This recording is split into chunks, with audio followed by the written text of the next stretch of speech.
पता है, आज एकादशी के बारे में पढ़ रही थी। मुझे हमेशा लगता था कि ये व्रत सिर्फ विष्णु जी के लिए है, पर इसकी शुरुआत असल में एक देवी से हुई थी। विष्णु जी हो या देवी जी, पूजा के दिन तो मुझे प्रसाद से मतलब है बस। अच्छा, ये तो नई बात है।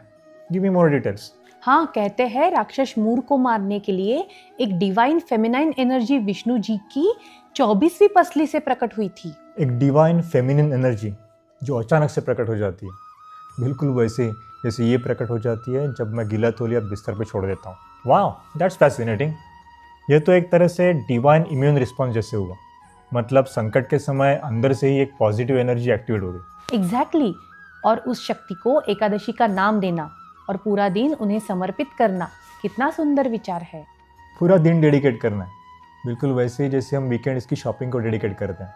बिल्कुल, यह ऐसे हुआ जैसे हमने अपनी इम्यून सिस्टम को एक नाम दे दिया और कभी कभी समय निकाल के उसे थैंक यू कह दिया। स्मार्ट।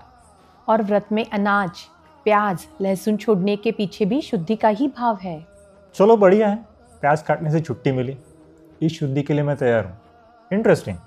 इन चीज़ों से परहेज डिटॉक्सिकेशन को हेल्प करता है। देखा, मतलब हमारे पूर्वज कितने ज्ञानी थे। जिसे हम आज साइंस कह रहे हैं, वो उनकी जीवन शैली थी। वो ज्ञानी तो थे।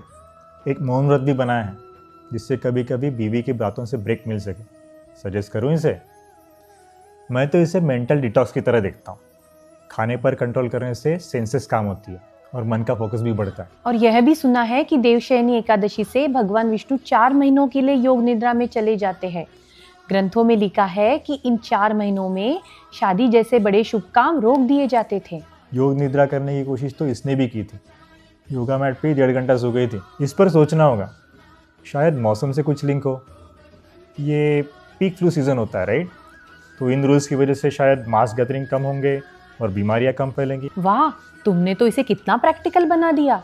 लाइफ और बिलीफ एक दूसरे से कितने जुड़े हुए हैं। व्रत को तोड़ने के नियम यानी पारण भी कितने सख्त है। कहते हैं गलत समय पर तोड़ने से दोष लगता है। बिल्कुल, इसका बिलीव शॉपिंग में है और मेरा लाइफ उसका बिल चुकाने में है ना। मुझे लगता है यह शक्ति एक डिसिप्लिन और माइंडफुलनेस सिखाने का तरीका है। फास्ट को सही ढंग से पूरा करना उतना ही ज़रूरी है जितना शुरू किया।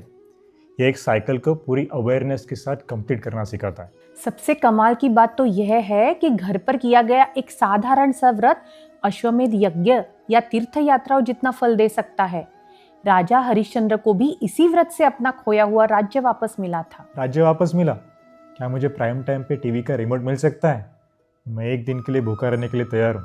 अरे ये तो मन की शांति का डेमोक्रेटाइजेशन है। इसके लिए आपको अमीर होने की या यात्रा करने की ज़रूरत नहीं है।